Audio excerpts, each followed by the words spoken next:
Hi, I'm Jan. And I'm Tracy. And this last year has been one of trying new ships as well as new cruise lines. And one of those was the Atlas Ocean Voyages, and on its ship, the Atlas World Traveler.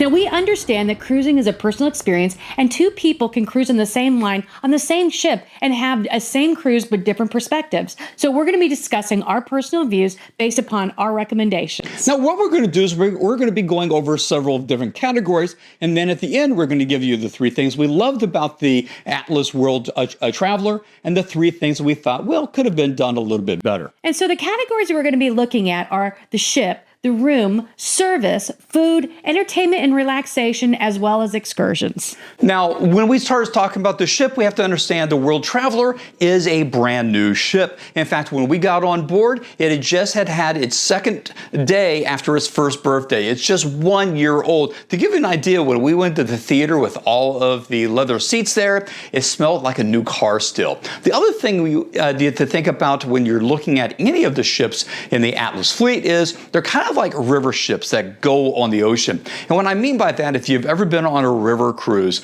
the ship just feels like that. It doesn't have a big atrium. You only have one dining room. You have just a couple lounges. It's very small, but very intimate. And when we talk about small, we love the size of the ship. It's absolutely perfect. At the most, it has 196 passengers. And when you kind of like geek out on the specs about the ship, it only has a tonnage of about 10,000 tons. To give you an idea, Royal Caribbean's new Icon of the Seas is 250,000 tons. So literally this is 1/25th the size of that ship, or about 1/20th of the size of most of the other major cruise lines. But oftentimes good things come in small packages, and the Atlas Ocean Voyage is no exception. And it is just elegant. You walk in there and you feel like you're in kind of a boutique hotel. Beautiful interior designs. The Atlas Lounge is very, very comfortable. It's like a very classy, nice lobby of a small boutique hotel. And then the dome where they have the entertainment in the evenings, beautiful spaces to sit down and look at the world going by. Just a fantastic view. Yeah, we loved it. And one of the things is not only the views inside, but also the outside areas. Remember, Atlas is an expeditionary ship line, which means it goes to Antarctica, which we will be going very soon, but a lot of places where you want to be looking outside, and has some of the best outdoor viewing areas. First of all, you have the Dome Lounge that Tracy was talking about. Outside, there is a wraparound area which you can watch anything going around. Additionally, in the back, there is actually a two-story lounge area, so you can just sit there and kind of see the wake of the ship going back behind you. And then one of my places I love the most is by the water's edge. This is down just below the bridge at the very bow of the ship. And once again, this is an area that you can stand there and watch literally a 180-degree view. But it was very nice, especially on those Arctic and Antarctic cruises that they do. The seats they have, which wraps around the bow, they're all heated. So you could be, and we're hoping we will do this when we go to Antarctica, you could be sitting there on heated seats, just seeing all of the views going by. So let's move on to talking about the room. And I'll tell you, this was a beautiful room. We were in a B1 veranda, and that's kind of your traditional, typical balcony room. We were in room 617. We did a video on it if you're interested. We love the size of this room. It was 270 square feet, and that includes a balcony. Plenty of space to spread out and do stuff. It was really, really nice. But I'll tell you, the best part of this was the bathroom. The bathroom was... This is an expedition ship. So you walk in, you have this huge bathroom, and then it has this huge shower. And the shower had like rainforest shower, and it also had jets coming out of the side of it. And the other place that we really liked was the sitting area. Sitting area was very, very comfortable. We had lunch there a couple of times, and it was just a great place to relax and look out the window. Now, this is a veranda suite, so you have a veranda, and the balcony itself was about the size you're going to get on any other cruise line. But what I loved about it is they actually had a large table. So unfortunately, we were on a cruise from Scotland to Ireland, and the weather wasn't cooperating, so we weren't able to spend a lot of time out there. But on like a Mediterranean cruise, or if you're going along the Amazon, what a wonderful place to have lunch there. A large size table that would be able to, well, you could have dinner there very, very easily. And also there is two very comfortable chairs that are padded. It was just a really comfortable place to be there. Now, although we really loved the room and it had plenty of hanging space, one of the problems we had is in the entire room, there was only 2 drawers. So this meant that there was very little place to be able to put your folded clothes. So yeah, that was kind of a thing as we're trying to figure out where we're going to put our clothes. Now, when we start talking about service, now we start talking about things we really love. The first thing you have to realize about Atlas is, as a hiring guideline, they only hire individuals who have at least 5 years experience on another cruise line. So you're getting a lot of more experienced servers on that cruise line, whether that be your bartenders, who were absolutely incredible, your bar staff, your bar waiters, and the waiters in your restaurant. And this sounds kind of odd, but really, guest services, and we didn't have a lot of problems, but we would just go talk to them. They were some of the nicest guest services we've had ever on any cruise line. Now, the restaurant staff, I say they were experienced and they were good, but I felt like there was kind of some coordination issues. And I'll give you a couple of different examples. Like trying to get the breakfast orders right. They didn't always get it right. Like when you say like an over easy egg, it would be over medium or over hard. Just wasn't quite right. And the other thing I felt with the restaurant staff was they were a little bit inflexible when it came to sitting. Like if you wanted to sit with somebody, they would try and put you in the same space, but you always ended up with different waiters anyway. So you always kind of had to explain yourself over and over again. It wasn't a deal breaker. It was just kind of a coordination thing. Yeah, now if you came in there with a guest, certainly they would put you together. But if you see someone that you wanted to sit by, they would always kind of move you to sit in another place. Now, speaking of the food was generally decent. Now, maybe it might be a matter of my response here is because you have, this cruise was an Epicurean cruise. What that meant was it was supposed to focus on the cuisine. And they had a guest chef we'll talk about in a few moments. And like I said, the food was decent, but I think what the problem was is the regions that they were trying to highlight just wasn't to our palate. Because we're doing a British Isles cruise, for example, they would always, even though you might have had an Indian night, you would also try to push like a British cuisine on. And listen, I'll do a Scotch egg, that's fine, but it's not to my palate. Now, if you're a vegan or vegetarian, it seemed like half of the menu was actually for you. We're meat eaters, and I like vegetables. My mom did well by having me eat my vegetables, but I like meat. And so it seemed kind of limiting for that. But, you know, if you're a vegan or vegetarian, this is a cruise for you. And again, this is an expedition ship, so there's only one restaurant, one main dining room, no specialty dining. So all your specialty dining came out of what was going to come during the main dining room during the meals that you had. It was, you would go there for breakfast, lunch, and dinner, but that was the only place. There was a grill, but... Yeah, the problem is that there is a couple places you other than the main dining room which you can get food. One is Paula's Pantry. Paula's Pantry is a place that at 6 o'clock in the morning you can go down and get coffee if you don't want to make it. Oh, by the way, each one of the rooms actually has a coffee maker in the room. But also throughout the day, you would have light fare, little sandwiches and everything, which is actually pretty good. And it's, man, that's a good place. There is a pool grill up on the pool. But the problem with that was because, once again, of the weather. Oh, by the way, the pool is actually heated. We actually got in the pool and the hot tubs were fantastic. But the problem is although they were open, the pool grill was closed. And what that meant was it was hard to get for like lunch, any type of grill thing. Once again, for lunch, maybe it's poor nutritional choices on my point, but sometimes for lunch, I like to have, a Reuben or have a grilled sandwich or a hamburger. And that seemed very difficult to be able to get on the ship. At lunchtime, they would have a carving station and a pasta station, but there was nothing a la carte. So again, if you wanted that burger for lunch, you really had to go find someone. I don't think we ever had a burger while we were there. You can request it, but it's not on the menu. Yeah. So the room service, okay, so that is, we'll talk about that more on the downs. I found that the room service was, although it was fast, it just wasn't really good. Like you couldn't get regular French fries. They always wanted to give you like sweet potato fries, which we don't like them. Yeah, the problem is it was too fast to give you a bad thing. Now, just like I said, this is like a river cruise. We start talking about entertainment. If you've ever been on like a Viking river cruise, That's the type of entertainment you're going to get. You have two people who do entertainment on the cruise. You have, in this case, in our case, on the Traveler, you had Paul the Piano Man, which is a fantastic pianist. He would either do either down early in the evening, down in the Atlas Lounge, and in the evening, late in the evening, he would be up in the Dome. And then there was Julie, who was our cruise director, who had a fantastic voice.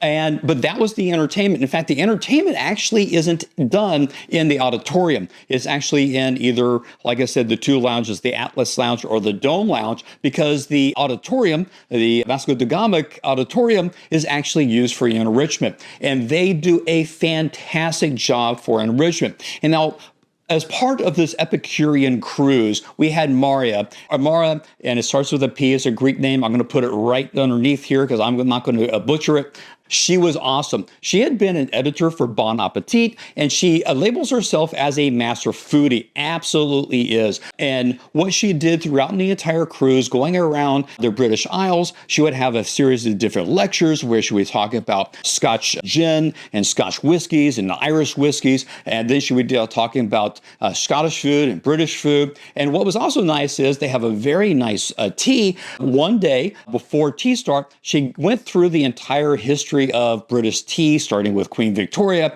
and kind of walked you through it. So it was just really, you talk about enrichment, they did it really well. And talking about other parts of the entertainment, this was an Epicurean cruise, so every cruise line seems to partner with some kind of food celebrity. And our food celebrity was Sylvia Stakira, and she was from Poland, and she was the top chef winner in Poland in their season 7. Tom, who had one of our other favorites? Sylvia and Buddha. Listen, I love the old school approach. Make your own butter. Make your own butter for cream. And that's just brilliant.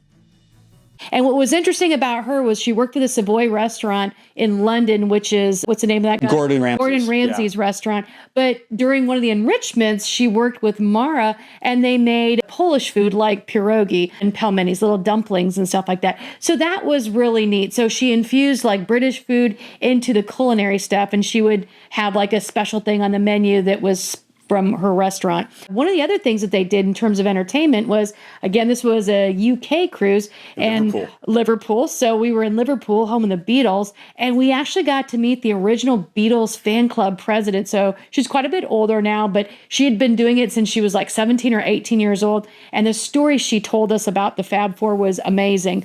Then a band came on the ship, and it was a cover band that did all Beatles stuff, and it was fantastic. So when you talk about things like relaxation, so they don't have a lot of other stuff, like not a really big gym, kind of a small gym. They did have a small spa. We didn't use it except for the sauna. And I have to tell you, for as small of a ship as this is, expedition ship, it was a great sauna. Yeah, in fact, quite frankly, for even the larger ships, the sauna itself, which actually had a window looking out, and it was co-ed, which we like. It was probably one of the bigger spas, the bigger saunas we've been in. Now, talking about excursions. Now, on this, we did one excursion. Everything else we did on our own. And what we did is we did an excursion with the ship up to Dundee, Scotland. And this is the home of the RSS Discovery. This is the ship that Shackleton took to Antarctica, which we thought was pretty special. And we saw that in the offerings. We said, because we are going to be going on the Atlas Navigator to Antarctica, what a great way to kind of dovetail or bookend rather our Atlas experiences. And we felt that this was, for an excursion, it was a great price, and it was a good guide. They had a sack lunch, and it went about 4 to 5 hours, and it was really nice. And we even had, I would say that mobility issues were not a problem with the guests that we had. Everybody seemed to keep up, and it was really nice. Yeah, so I mean, the demographics that you have on the ship is like any other ship. But unfortunately, and I get it, we're going to get there also where we're going to be a bit slower. When you're doing because after we got done with the RSS Discovery, our guide, really knowledgeable, nice guide, funny, she took us on a city walk through Dundee. And usually when you do that, you basically have your excursion spread out like a city block.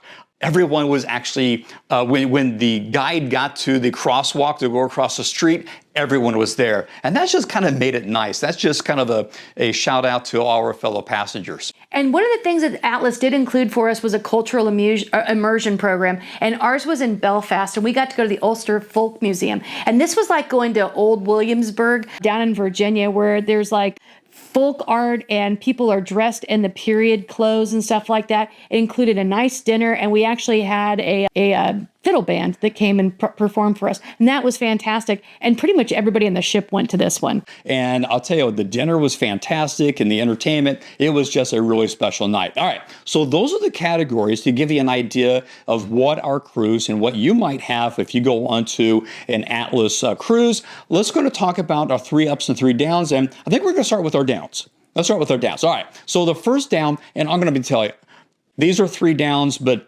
don't think that these are complaints, because we have to come up with 3, and we kind of scratched our head and trying to figure out what those were. I'm going to tell you the first down was the food. And again, it wasn't that the food was bad. It was just everything else about the ship. When you're talking about the ship itself, when you're talking about how the crew operated, when you talked about the excursions, everything that's wrapped up in here is just a matter of they set a very high standard, and I didn't think the food really kind of matched that. So not a bad thing, but to truly just have a just total excellence across the way, the food needed to be a little bit better. I agree with that. The other one, a down, and it's kind of a minor down, was it regarding our room. On a longer cruise, only having 2 small drawers to put your folded stuff in, that becomes problematic. I guess you can keep it in your suitcase. There's a little tiny itty bitty shelf in your nightstand, but it's not going to work for you. That is just something we kind of scratched our head. We couldn't figure out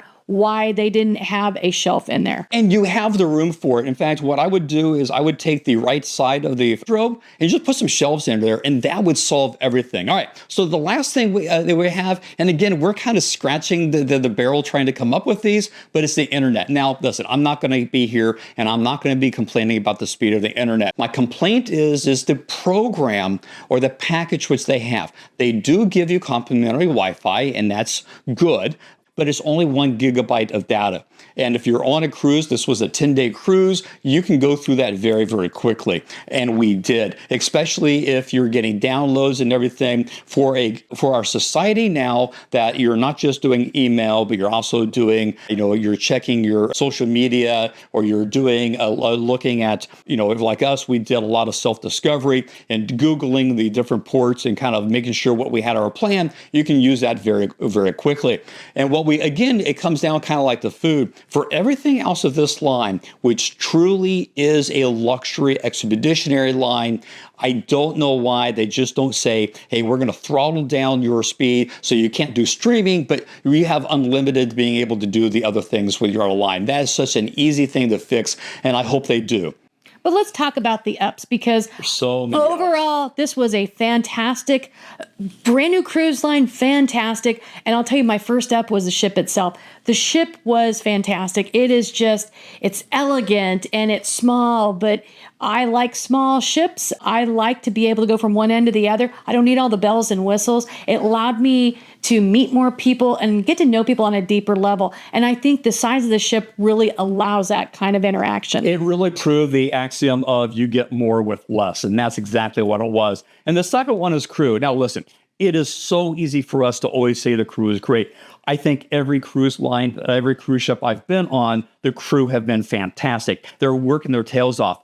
This is a different category in that it was a happy crew. Now, one of the things, because of the small size of the ship, you got to know the crew. For 10 days on there, when you only have 146 passengers, which we had, they can have up to 196, but only 146 on the ship during our cruise. You get to know the crew. And in talking with them, what I realized was, this really is a crew that's happy. And that's really due to Atlas. First of all, I was able to see how their managers worked with the crew, and it really was a team. And also, Atlas does something which I wish that more cruise lines would do, is such a no-brainer. They actually give their crew Wi-Fi. So, it's just, they're doing the right things to make the crew happy. And the reason is because I've always said, a happy crew is a happy ship. A happy ship is a great cruise, and that's exactly what we had.